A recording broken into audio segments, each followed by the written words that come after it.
Bom dia, mais uma leitura da Palavra de Deus. Hoje no capítulo 12 do Evangelho de Jesus, segundo escreveu São João. Vamos lá? A tradução da Bíblia Viva, tá? 6 dias antes de começar a Páscoa, Jesus chegou a Betânia, onde vivia Lázaro, a quem ele havia ressuscitado dos mortos. Prepararam um banquete em homenagem a Jesus. Marta servia e Lázaro sentou-se à mesa com ele. Então Maria tomou um frasco de perfume caro feito de essência de nardo e derramou-o sobre os pés de Jesus, enxugando-os com os cabelos dela. A casa encheu-se com a fragrância do perfume. Mas Judas Iscariotes, um de seus discípulos, aquele que haveria de trair Jesus, disse: "Esse perfume vale 300 denários. Deveria ser vendido e o dinheiro dado aos pobres." Judas não se importava com os pobres, mas tomava conta da caixa dos discípulos e era ladrão. Jesus respondeu: "Deixem Maria em paz. Ela fez isto como preparação para o meu sepultamento. Vocês sempre terão os pobres com vocês, porém eu não estarei com vocês por muito tempo mais." Quando o povo de Jerusalém soube da chegada dele, correu para ver Jesus e Lázaro, a quem havia ressuscitado dos mortos. Por isso, os sacerdotes principais resolveram matar também a Lázaro, pois por causa dele, muitos dos judeus haviam mudado de ideia e criam em Jesus. No dia seguinte, correu pela cidade a notícia de que Jesus estava a caminho de Jerusalém.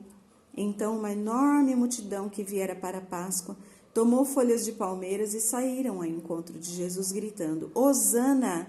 Bendito é aquele que vem em nome do Senhor! Bendito é o Rei de Israel!"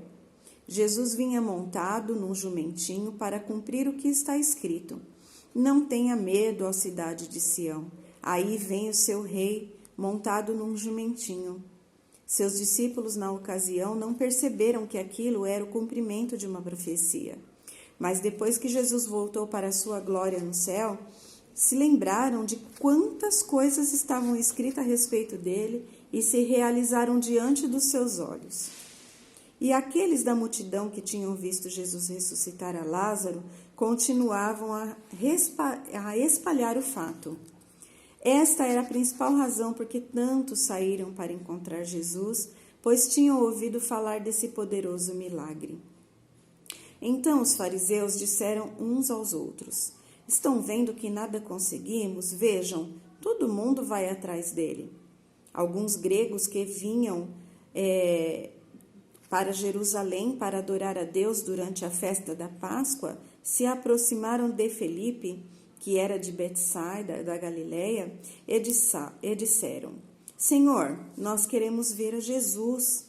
Filipe falou com André a respeito disso e os dois foram juntos falar com Jesus.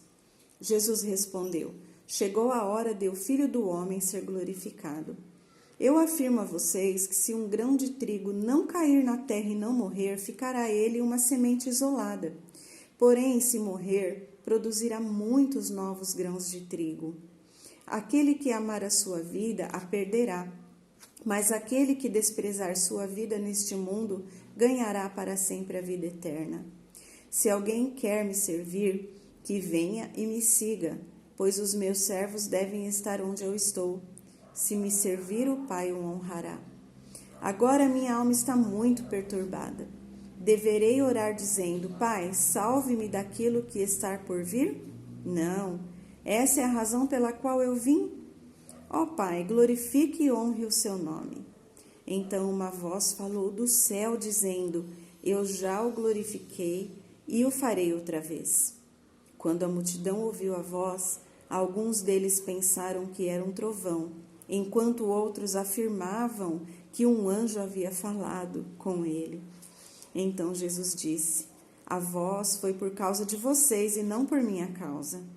A hora do julgamento do mundo chegou e a hora em que o príncipe deste mundo será expulso também. E quando eu for levantado, atrairei todo mundo a mim." Ele disse isso para dar a entender como ia morrer. A multidão falou: "A lei nos ensina que o Cristo vai viver para sempre.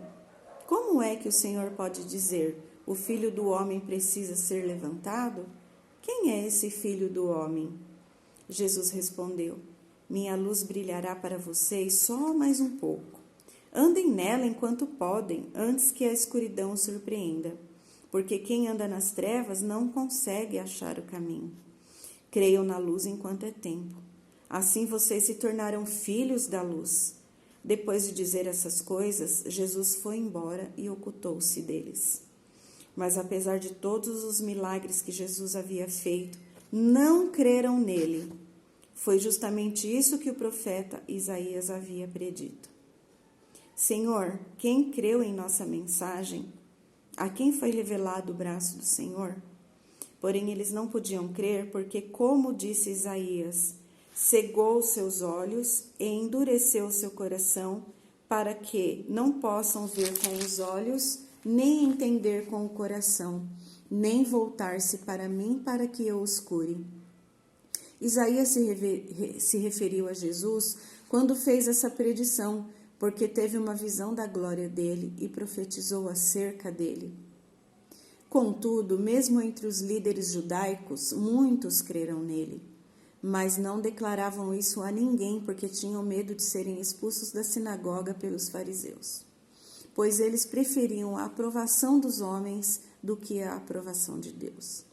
Jesus disse às multidões em alta voz: quem crê em mim, não crê somente em mim, mas naquele que me enviou. Pois quem vê a mim, vê aquele que me enviou. Eu vim como uma luz para brilhar neste mundo, para que todo aquele que crer em mim não permaneça na escuridão. Se alguém me ouvir e não me obedecer, não sou eu o juiz dele, pois eu vim salvar e não julgar o mundo.